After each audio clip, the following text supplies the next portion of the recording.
So welcome and welcome back to the second session of this event, where we discuss the theme of women in crisis and conflict. And we have invited several speakers from all around the world, and we're so proud and excited to have so many people attending to this event. And my name is Mona Gasemi, and I'm the chairperson of FUF Stockholm Södra, and I have only recently started working in this role since our association was established 2 months ago. So despite this short time, we have managed to gain over 100 members, and of these members, 25 are active and shaping the progress and success of the local chapter of FUF on a daily basis. And I would also like to give some short information about who we are, especially for the ones who are unfamiliar with FUF. And we're FUF Stockholm Södra, a newly local started group for everyone living in Stockholm, driven by committed volunteers, passionate about raising the global development debate among young people and students in Stockholm.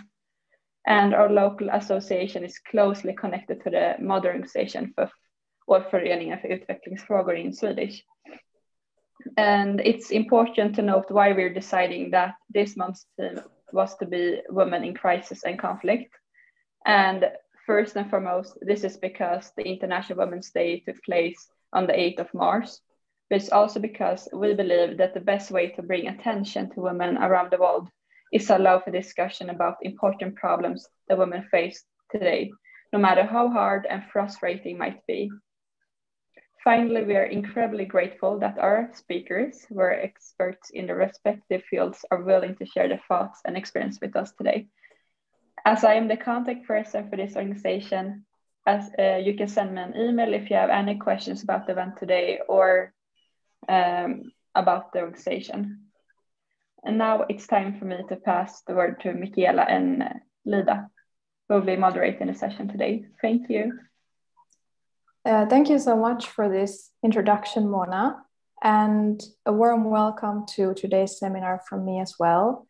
As Mona just mentioned, my name is Ida Hurulainen, and I'm one of the volunteers in FUF Stockholm Södra's event group.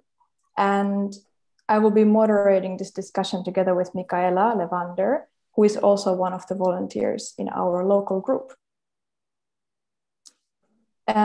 So before we move to the program, there are a few things that I would just like to quickly highlight. First of all, we will be recording this webinar, so you can later find it on YouTube on FUF's channel called FUF Play. And on this channel, you can find many other interesting videos and conversations related to global development issues for you to watch. Related to that, if you don't feel comfortable being recorded, you can always turn your camera off. You are, of course, very welcome to have it on, but please make sure that you are muted, especially when we have the presentation. So if you have any questions, you can ask them at any point during the event by sharing them in the chat box, or you can use the raise hand function when we have the Q&A session towards the end of the seminar. And it will be then Michaela who will present the questions and also hand the word to those of you who wish to ask questions from Angela directly.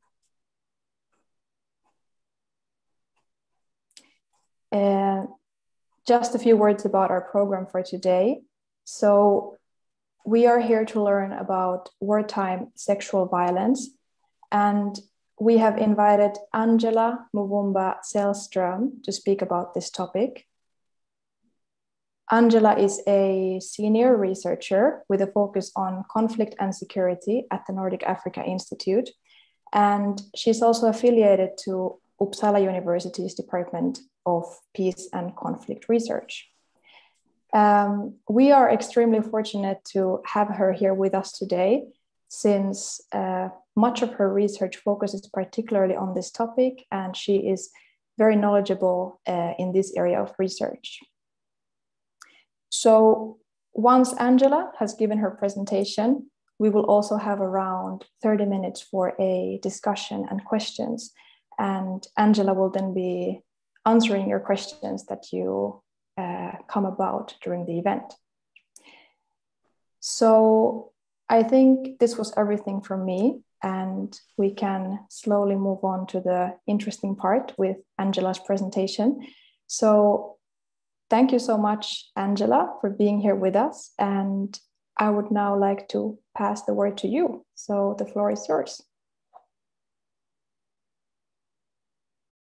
Thank you so much. It's a real pleasure, and it's actually an honor to be here because I have been doing research now on wartime sexual violence for, I think, over a decade. And I have, before that, have done research on conflict in a number of different contexts and on different dimensions.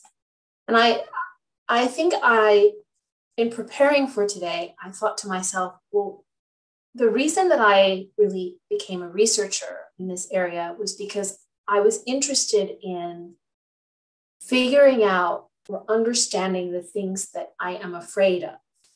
There are, I think, it's particularly important and valuable to me during this month, a month that focuses on women in crisis and conflict and organized by so many young women such as yourselves, to kind of reflect upon why it's important to study systematically something like wartime sexual violence.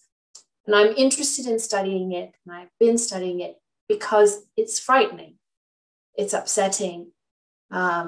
It's also something that's very similar to and relates very much to the level of vulnerability and fear that women and girls often experience in peacetime contexts. So I hope that by kind of talking with you tonight about how researchers look at wartime sexual violence, that some of this, the kind of courage that one gets by understanding how something works, why it exists, even if it might be evil and wrong, will bolster you, and it will help you in your own work and in your own investigations and in your own pursuit of trying to understand the things that frighten you and the things that frighten all of us. So I'm really pleased to be here. I have a PowerPoint presentation, which I'm going to try to share. I should say from the very beginning that this session is going to be, sometimes it's going to feel a little bit too clinical and too kind of distance from the subject matter of wartime sexual violence. So concepts like rape, and assault, and things like that, I'll talk about those. And I might talk about them in a way that seems just way too clinical.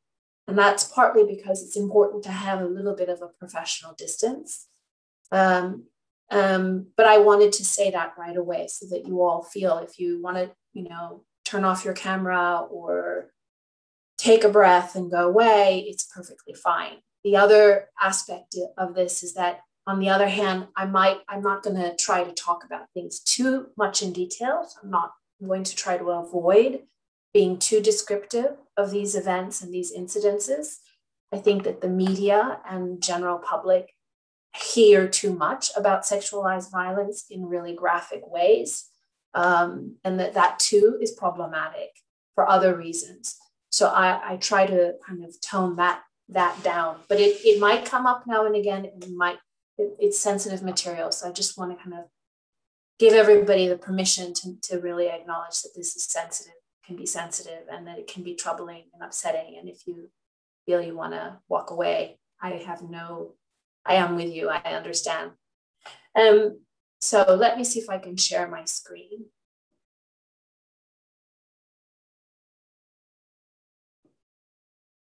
Great. So everybody can see that? Yes. Good. So the presentation is about, oh, sorry for that notice. Presentation is going to be designed to talk about the deviance and the banality of wartime sexual violence. And what do I mean by that? I mean that wartime sexual violence can be quite pathological by that and deviant as an act of violence and also as an act of sex. But it is also can be quite commonplace and almost every day. And I think for folks living in conflict who experience wartime sexual violence, some kinds of wartime sexual violence, not all kinds, just seem to be really banal, meaning that they are vulnerable to sexual predation in the most everyday contexts. But I want to say that from the outset that the point of this presentation is to also help you, because this is how I have approached this phenomena as a researcher, not so much to ask what is happening in terms of wartime sexual violence, but to ask why and also to ask how. So my promise as a presenter is I hope that when we have the discussion, that you'll feel that you can get into and dig into things like questions of why armed actors perpetrate sexual violence, why individual fighters might commit sexual violence, and how can we prevent sexual violence? What are some of the ways in which we can prevent sexual violence in wartime? This is a map of the world of sexual violence events that have been recorded by ACLED. And these are incidents and events that are reported. And as you can see, they're all over the world. And this is only in conflict settings. In 2019, ACLED reported that 95% of wartime sexual violence victims that were reporting were female. So the majority of incidents that we see on these little blue points are reflections of women and girls being impacted by sexual violence. And the number of victims is often reported as unknown or numerous or several. We don't always have a clear idea of exactly how many victims per incident. But ACLED does know, at least from their June 2019 reporting, which I think still stands enough for now, that sexual violence is often associated with lethal attacks, so lethal violence that takes place in a conflict. Other types of violence that takes place is also associated with sexual violence in wartime. And I think that's important to remember and think about, that it is about armed conflict taking place. 27% of all political violence, however, that is sexualized violence, is specifically targeting women and girls. And when we look at this kind of violence and we think about whether or not, who is actually committing the violence, you'll see that there are sort of thicker numbers of clusters of events in Central Africa and in the Great Lakes region of Africa and in South Asia. But that tells an interesting story also, because state forces, so government forces, are much more associated with reports of sexual violence in the Middle East there, or in Eastern and Southern Europe, or in South Asia. And in the Great Lakes and in Central Africa, where you see sexual violence events, that is much more associated with political militias and unidentified armed groups. So a simplistic way of telling the story is that you'll have government actors mainly responsible for sexual crime violence that takes place in South Asia, Europe, I think also to some extent in Latin America, but I haven't looked at those figures, and non-state actors in Africa. But that's really very simplistic. I mean, we do know that there's a whole variation, a whole diversity in actors who are carrying out sexual violence in different ways and over time, and different kinds of sexual violence. We also know from the ACLED data that, for example, there were over 100 different government perpetrator groups that were responsible for events of sexual violence. And in my own research that I've done, where I've looked at sexual violence in the post-settlement period in Africa, I've actually seen that there's usually only a few actors in a conflict that are responsible for the majority of sexual violence that takes place. And that more than likely, it's government actors that are reported for committing sexual violence. And these government actors may be reported for sexual violence because they are visible, so they're wearing uniforms and they have an association with the state. But that also is not complete explanation, because government actors also have a lot of weight and authority. And we know that sexual violence, even in wartime, is grossly underreported. So a woman or girl who is raped in one of these conflicts will most likely find it difficult and stigmatizing to report that she's been raped. Her family might know, her community might know, people might know, but for it to become an official report, that's another step. So there is underreporting. So I think that the fact that there are many more government actors that are reported in at least my data suggests that it's true that government actors are more associated with sexual violence acts than non-state actor groups. Simply because it's a hard test. It would be hard to report in general and get reports. So the fact that they're government actors makes me think that it's actually the case that they're government actors. We can talk about that later in the discussion. I kind of alluded that there's a lot of variation in wartime sexual violence in conflict. And I just want to give you 3 examples of this variation. So we look at 2018 UN reports. And in the DRC, there were reports of over 1,000 cases of single and multiple perpetrator rape of women, girls, men, and boys. In Myanmar, there was mass rape, which is not the same as multiple perpetrator rape, because mass rape is about the number of victims being raped.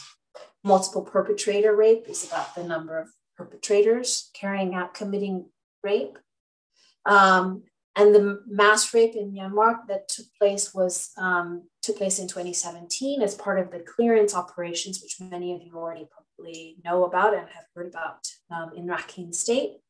But there was also large-scale accounts of abduction and sexual slavery.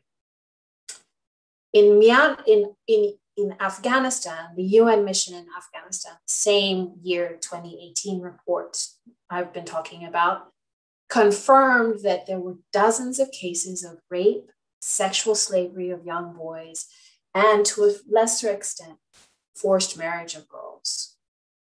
So these are 3 different conflicts on 3 different parts of the world. And when you see this, you sort of think, oh, it's all the time happening, wartime sexual violence. I want to just take you back and show you this chart, which actually, another way of looking at it is actually it's not blanket everywhere being reported or taking place, but it's there. It's a prominent feature. And yet, when we look at the kind of sexual violence that's occurring in these 3 cases, we see that there are different kinds of sexual violence. So we see that there's multiple perpetrator rape in one instance. Then in another, there's these actions which are about moving populations and territory and marginalizing a whole group of people because of their identity, their social identity, and then using things like sexual slavery And then you see in another case in Afghanistan that these are fewer numbers of cases, but they're also including boys. And there the boys are sexually enslaved. And there's also, that's related to forced marriage. So when researchers have looked at all of this, I mean, you all would argue this is a classic example of variation in frequency, variation in types of acts, variation in kinds of actors. When you see this kind of variation, it's not very evident what the actual cause is. And for many, many decades, we have believed and we have kind of espoused the view that the cause of all this is sexual violence as a weapon of war. And that explanation assumes, I don't know how many of you are familiar with the sexual violence as a weapon of war thesis. Some of you are shaking your heads, yes, nodding.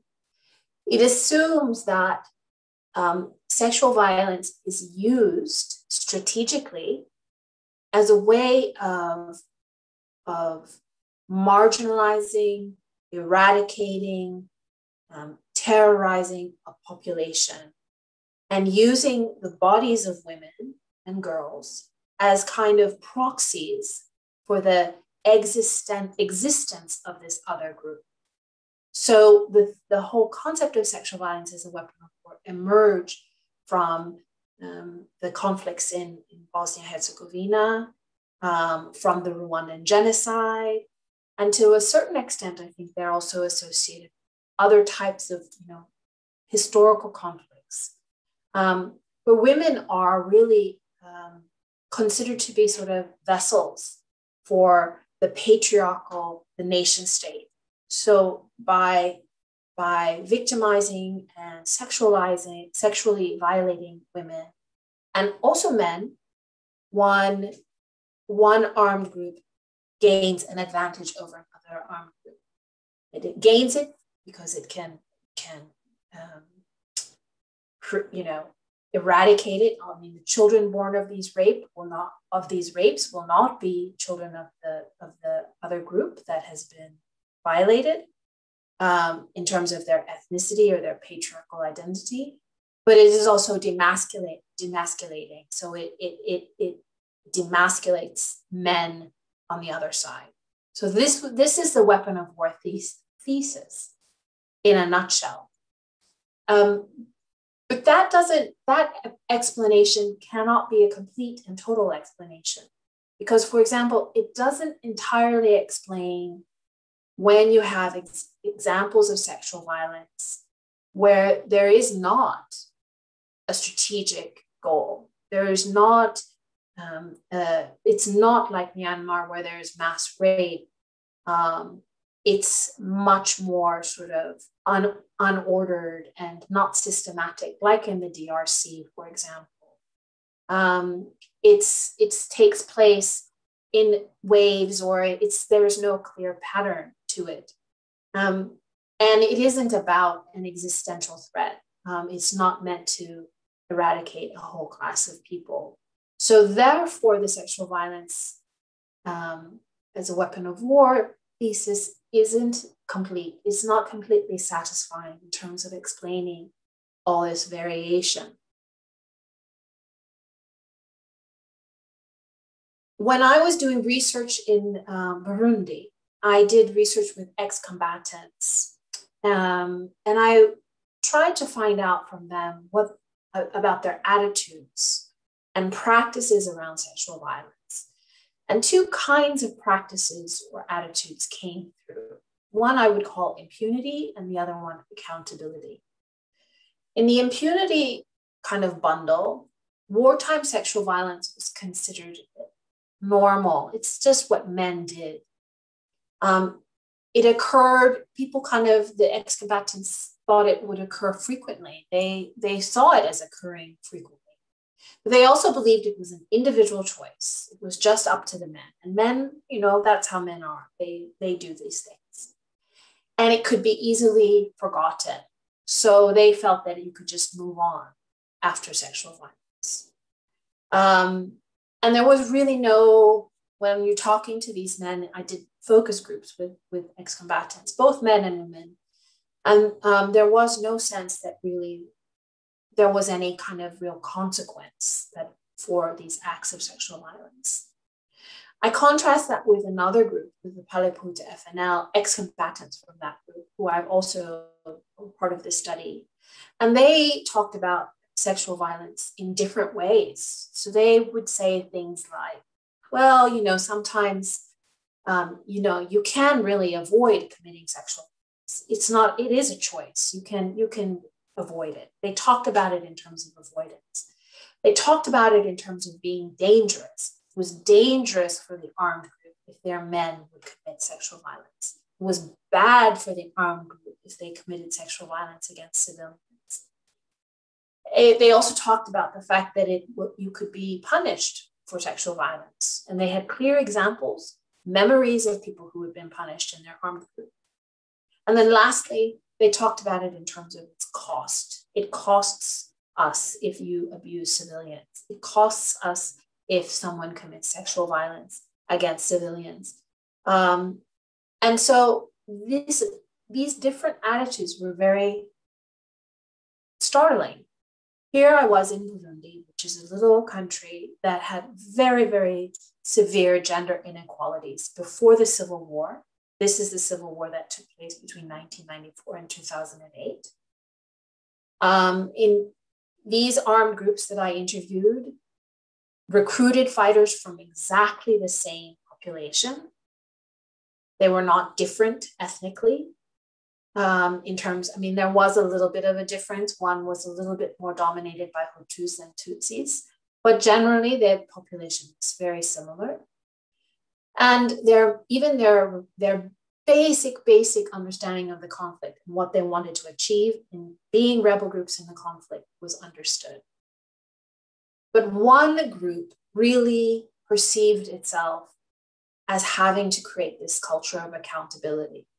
The other group didn't really do anything about accountability, but just let impunity kind of flourish. And that made me really, really intrigued, because it meant that even when you have similar gender notions, even when you have similar ideals of a conflict, armed groups, armed organizations, they have a choice to make. They can either permit sexual violence or they can prevent it. And I just want to say that this picture of Che Guevara is with, I think, a Congolese rebel leader, and it's from a long time ago and not this civil war.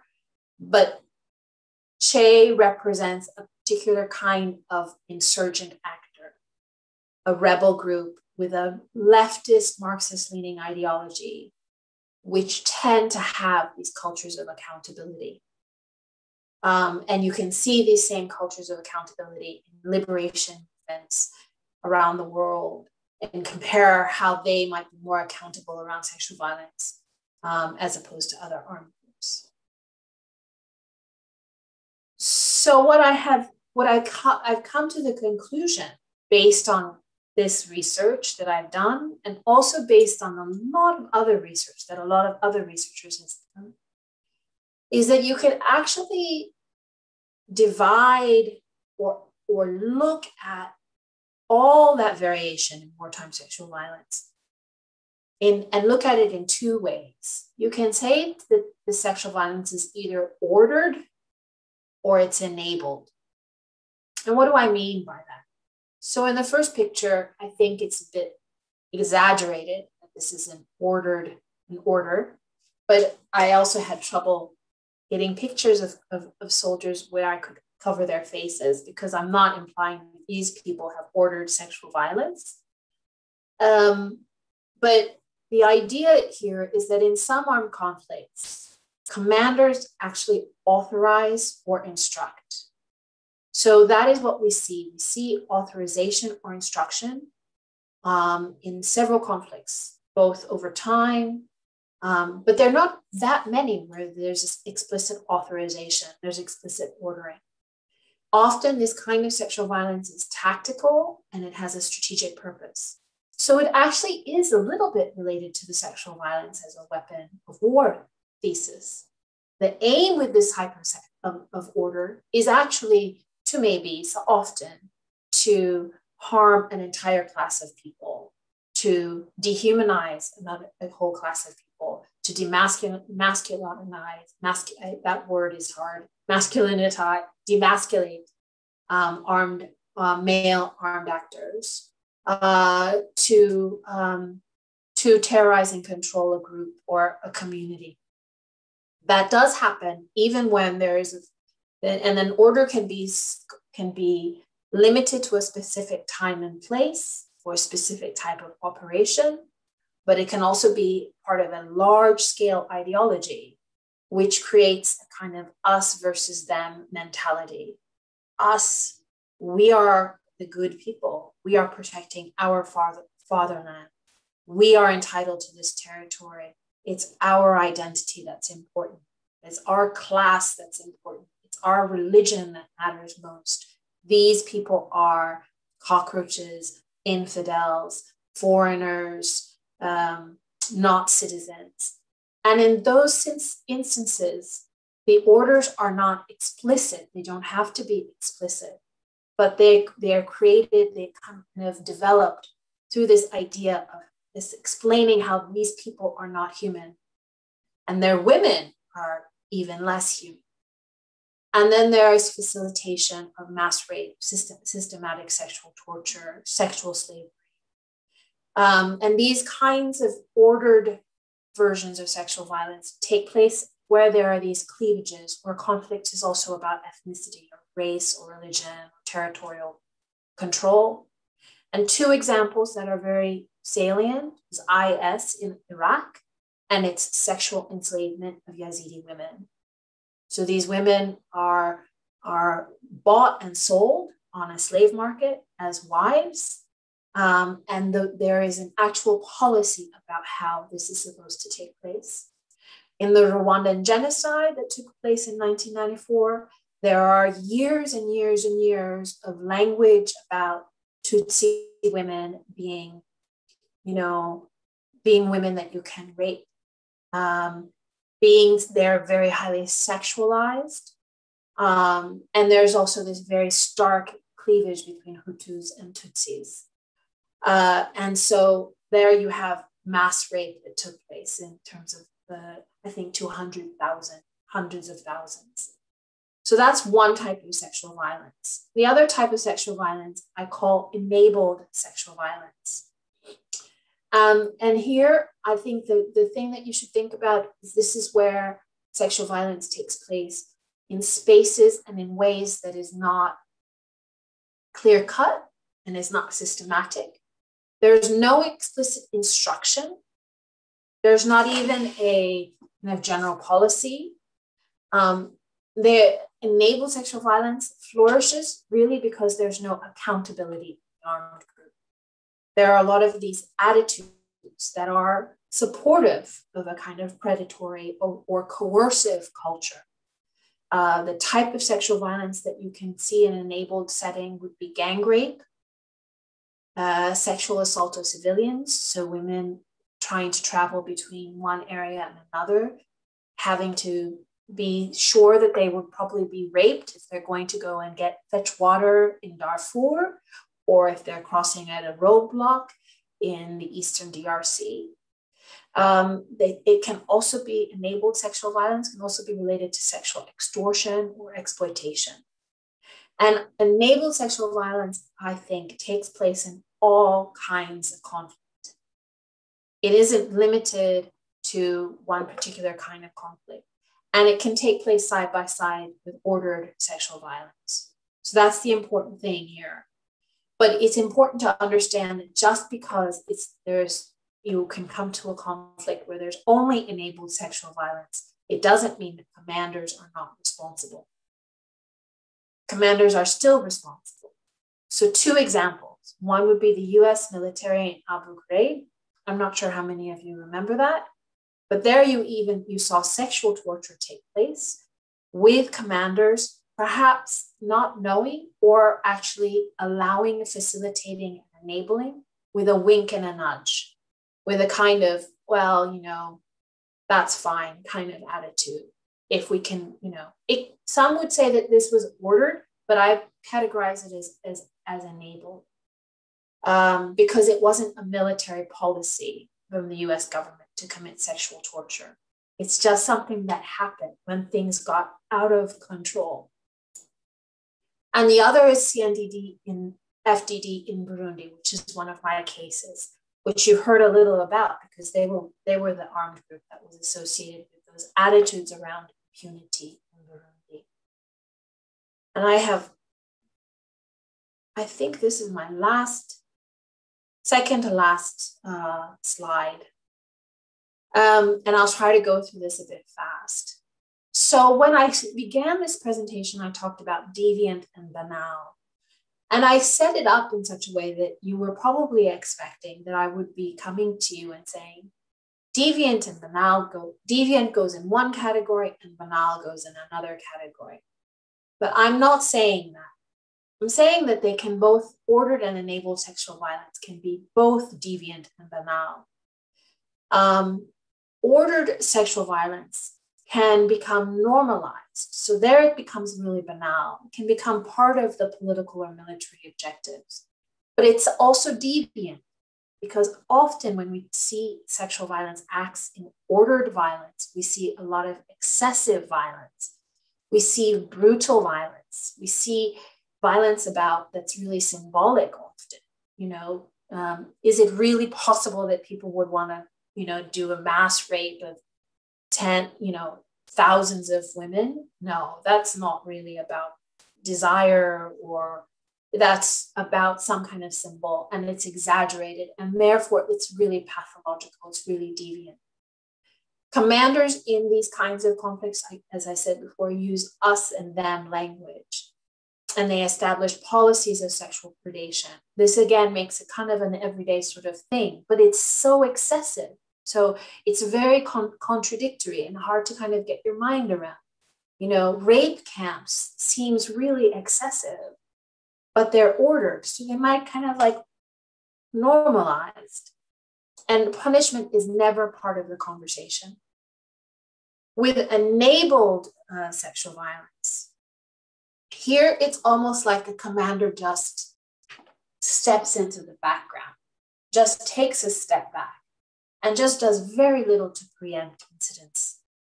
When there are investigations, because there can be investigations, these are sort of flawed. You know, often, you know, in the US military, one of the complaints is about how the judicial and investigative process really relies on your senior commanding officer taking on your case, which is very complicated, because if your senior commanding officer is a perpetrator or is friends with a perpetrator, that's very problematic. So this is what I mean about them being quite flawed. In the CNDD FDD, you know, there were rules against sexual violence, but these rules were never trained or taught or talked about. Sometimes people would be punished very severely. Other times they would just get away with it. And particularly if they were higher ranking. So rules are really irregularly applied or ignored, particularly for some higher ranking members. Also, I think that in enabled sexual violence, you see something that you see a little bit in peacetime. And this is where gender might come. You see kind of the idea that coercive sexual relations with underage girls, with vulnerable girls, with vulnerable people, that's allowed, that's almost facilitated. The stories I've heard of are around things like being instructed by a commander to bring or escort a young girl to a commander's camp or accommodation. And that's sort of like, these kinds of things are sort of just facilitated. And that the idea of sexual conquest is really idealized, is valorized. So men will be boys, boys will be boys. Men are really expected or allowed to carry out this. The important thing to also remember about both processes is that socialization takes place within armed groups. And the socialization can be different. So in an ordered setting, socialization can be quite top down, coming from the top, but eventually it sustains with peer-based attitudes. In an enabled setting, socialization is much more diffuse. It can be that it starts on the ground and it's a way for the fighters to have cohesion, to be seen to be playing at being men or being tough or having status or having conquests, and that then becomes ignored at the top. So that is also, but it's almost more bottom up than top down. But that's a little too simplistic too. I don't want to be too simplistic. I want to give you 3 myths before we leave, before I stop, and ask that these are the 3 myths that I hope will make you think about a little bit more about how and why. The first myth is that wartime sexual violence is to say that wartime sexual violence is not always just a weapon of war. Sometimes it's just sexual predation norms. Sometimes it's really just norms that really permit sexual predation. They can actually be really dangerous in wartime, because in those settings, the notion of sexual predation, predatory behavior, can become linked to being armed and militarized. So men with guns might be much more likely to take up these norms and commit sexual violence. But it's not the same as being a weapon of war. I guess I should say myth number 2 is that someone is never responsible. Sometimes boys are just boys, but actually someone is always responsible. It's not just about boys being boys or having the opportunity to commit harm. Very often you will hear typologies of sexual violence include opportunistic sexual violence. And I don't believe that there is such a thing as opportunistic sexual violence. I think that sort of suggests that men are walking around in a conflict and they say to themselves, oh, now I have the chance to commit sexual violence. And I don't believe that's true, because otherwise you see much, much more sexual violence. I think that it's really that there are choices that leaders make, commanders make, institutions make, and then individuals make. But it isn't about opportunity. So I think that someone is always responsible. The last one is that wartime sexual violence is pervasive, is inevitable. And I say it's not inevitable. It's also preventable. And again, armed actors can make choices.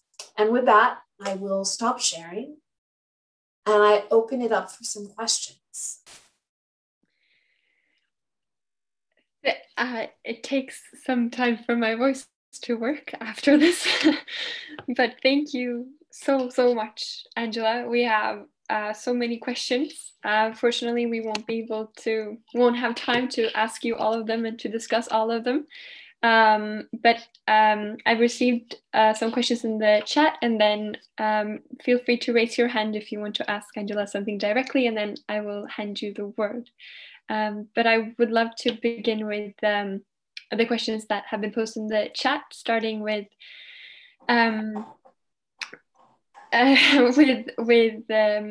or during the enabled sexual violence, how can we change these norms that allow them, or in both kinds really, how can we affect these norms, and who can we hold accountable? Okay, do you think I should take that, or should I hear a couple of questions and then shall I do that? And then I can, so people get their questions asked. Yes, you can go ahead. Okay.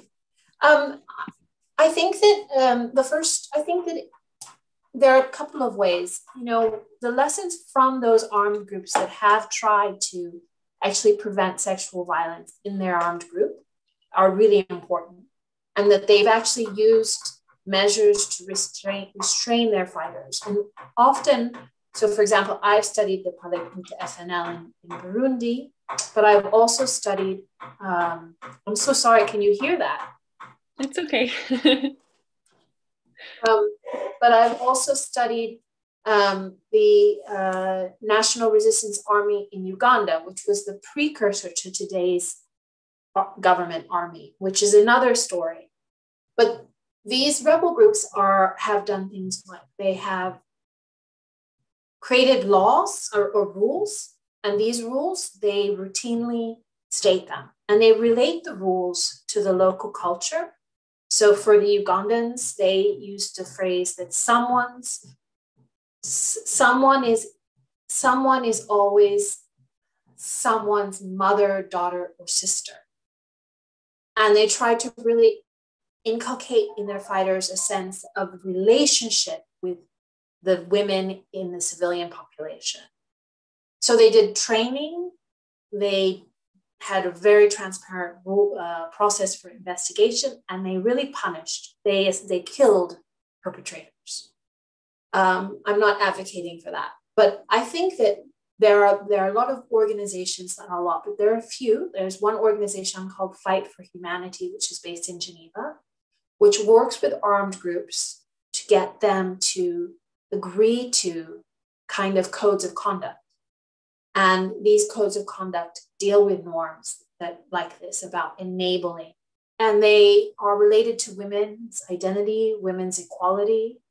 And armed actors sign up for the code of conduct and try to hold their fighters accountable.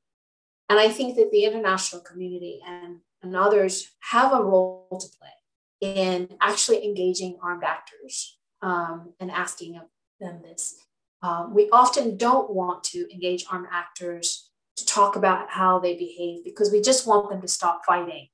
And so we think if we negotiate with them or engage with them, we're really like legitimizing their role as an armed actor. But we have to figure out a way still to have a dialogue, because in the meantime, all kinds of violence is perpetrated against civilians, not just sexual violence. And so these actors really need a carrot. They need a carrot, and they often are motivated by the legitimizing aspect of this. So, and I actually think that, because conflict is natural, is a real element of our existence as humanity, there will always be conflict and there will always be fighting. So having efforts to get people to understand how to fight without harming innocent people would be is not a bad thing. So in the moral compass of our moral compass, I think it's a good trade-off. And I think that that's one way to do it. It's the same in peacetime, working with institutions and actors to educate them and to teach them about how to actually socialize their men and their boys, and also their women and girls, because it's both sides in a way. By that I mean that, for example, in wartime, women fighters who go into an armed group, they also need that kind of socialization to understand their rights, their bodies, to relate to men in a way that signals that they are autonomous, and also to feel that they can report, that they can hold commanding officers accountable, to sort of give them that space. Those kinds of things are really important. Sorry, it was a long answer. No, that's very appreciated. I would like, before I continue with the other questions, I would like to ask you if you would be able to stay for a few minutes. Yes, of course. You're so nice to ask. Of course. Thank you so much. Another question is how, as many government officials are committing these crimes, how does that affect, since we already know that the sexual violence is grossly underreported, how does that affect the trust in institutions and the reporting?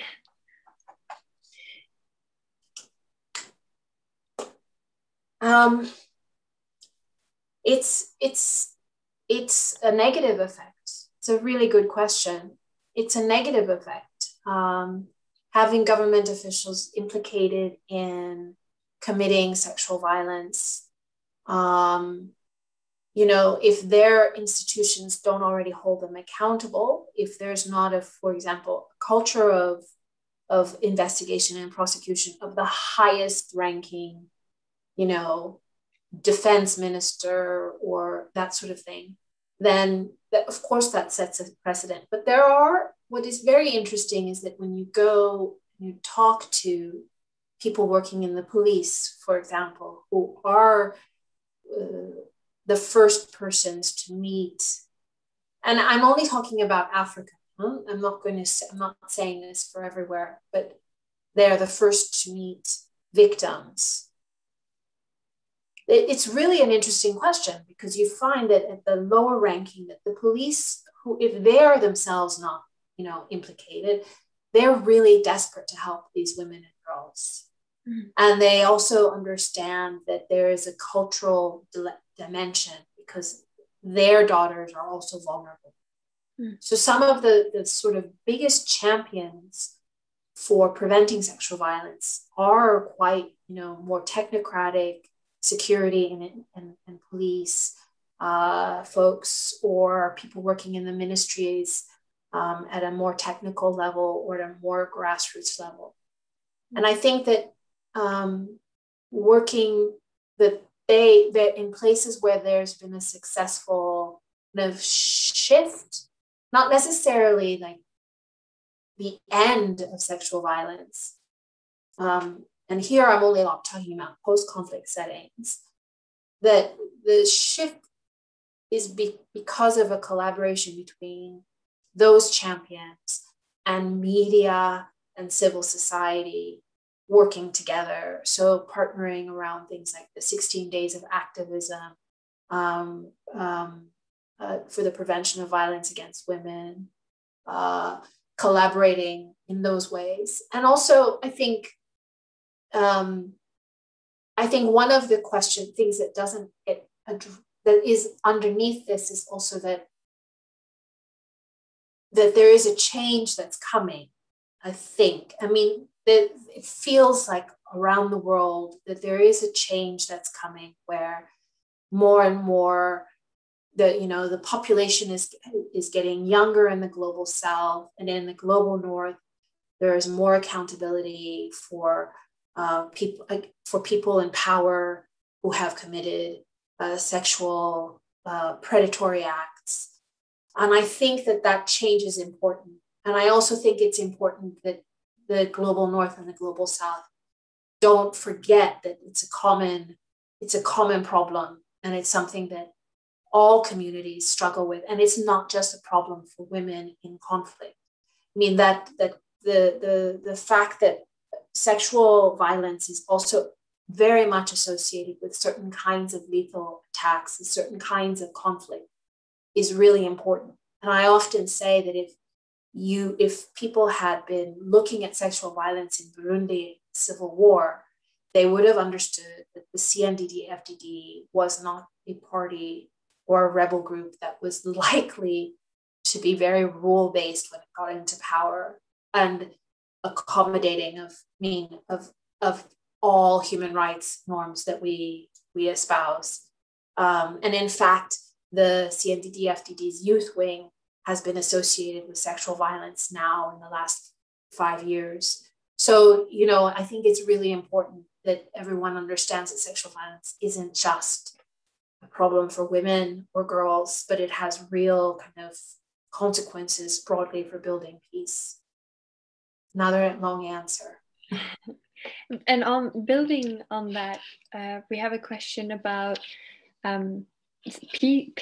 sexual violence following a war, when there's peace again, as a way to let out frustration or rely on the women around you to help deal with the trauma, but practiced through sexual violence.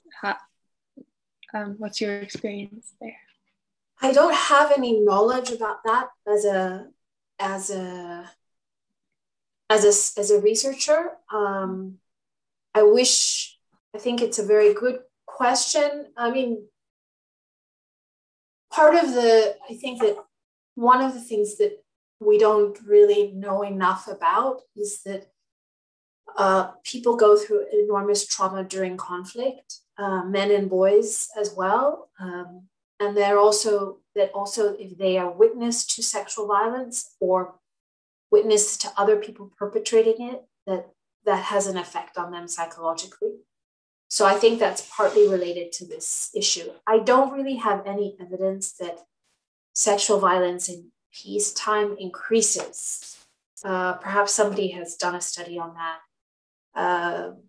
But that in post-settlement times, the sexual violence increases. What we do know of is that in post-conflict, there's, during the conflict, there are a lot of examples where women's roles increase in conflict. So they're responsible for heading households, for food, for politics, for trade, for agriculture, for all kinds of things, for keeping everyone alive, and also sometimes also for fighting and getting involved in fighting. And then the peace happens, or the end of the conflict happens, and then there's a struggle about these gender roles that resumes, with women sometimes being pushed back. So after World War II in the United States, you saw, World War II was really kind of big time for women because they had to become involved in, the war effort as auxiliary, but also in the industrialization of war. So working in factories, working out of the home. And then you see in the 1950s, a kind of return to a romantic idea of, the Doris Day sort of cute woman, a kind of change, and women kind of being expected to go sort of back to being, perfect housewives, even more perfect than they were before the war. And so you do see this kind of thing. And I imagine that there might be patterns of wartime of sexual violence that could spike as a result of that. And also as a result of men who are really suffering from PTSD as a result of having been in a war. But I don't have I've not studied it. But thank you for your contribution. And now I'd like to give the word to Ida, who's raising her hand for a question. Thank you so much. So, and thank you for the presentation. It was very interesting. I just started to think about this concept of militarized masculinity. And I know that there are reasons to be critical towards this kind of add women and stir approach. But I still wanted to hear, in your view, would a better gender balance in peacekeeping missions and militaries play a part to a better situation with regards to sexual violence in conflicts? Yeah, that's a difficult, I don't have an answer for you. I think it's a great question, Ida. I think that there's some evidence in research that there are other benefits of having women better represented in peacekeeping operations in terms of the kinds of peacekeeping work that has to be done. That's very important.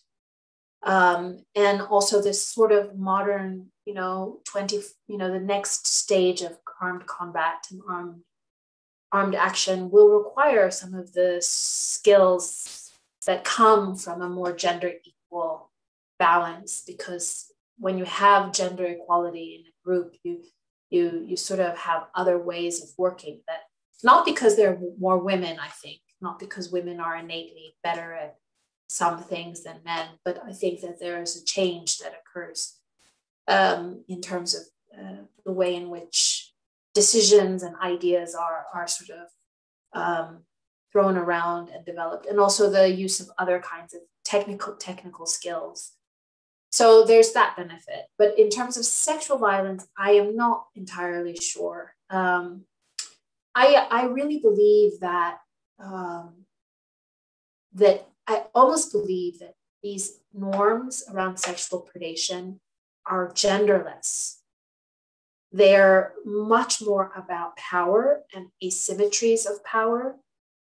So for example, if you have a big peacekeeping operation where peacekeepers, men and women, are highly militarized and very much sort of feel that they're there to help these brown and Black folks that have, you know, no education or resources or knowledge or skills or anything, that creates a power asymmetry, and that also creates exploitative systems.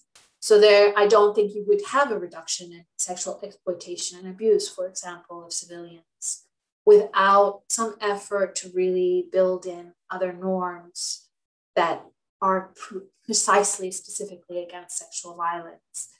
And also, I also believe that the crux of it is about the group that's fighting.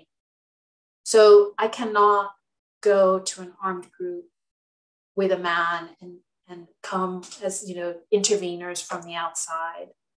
And we're two peacekeepers, a man and a woman, engage the armed group and just talk to them.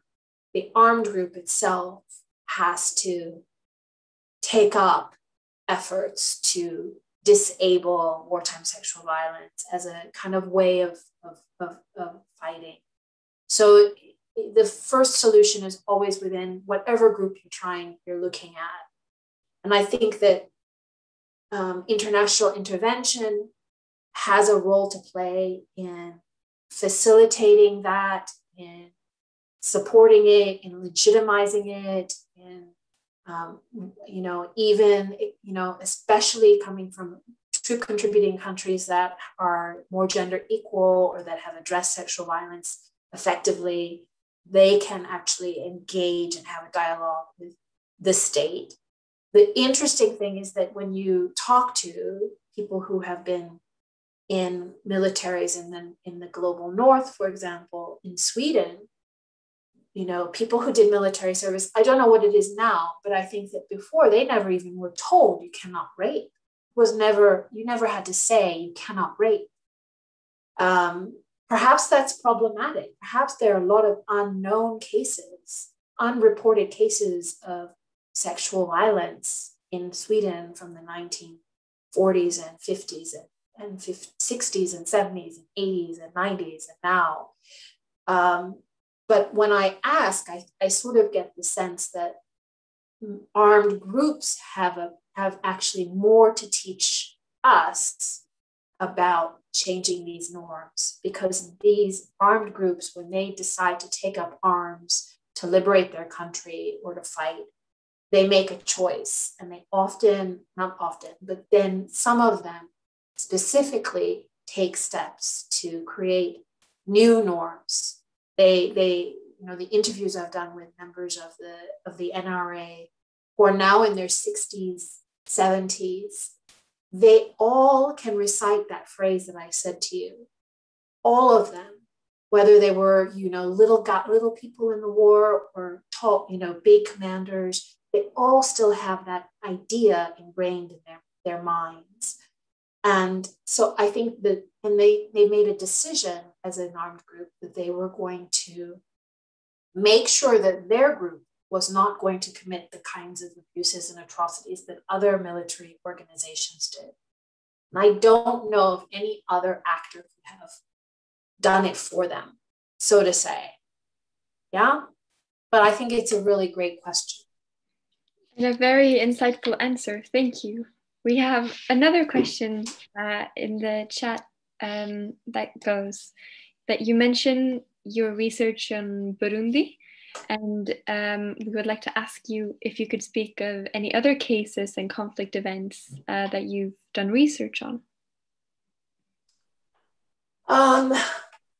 Well, I don't do only research on sexual violence. So I've done research on Uganda, which I kind of talked a little bit about.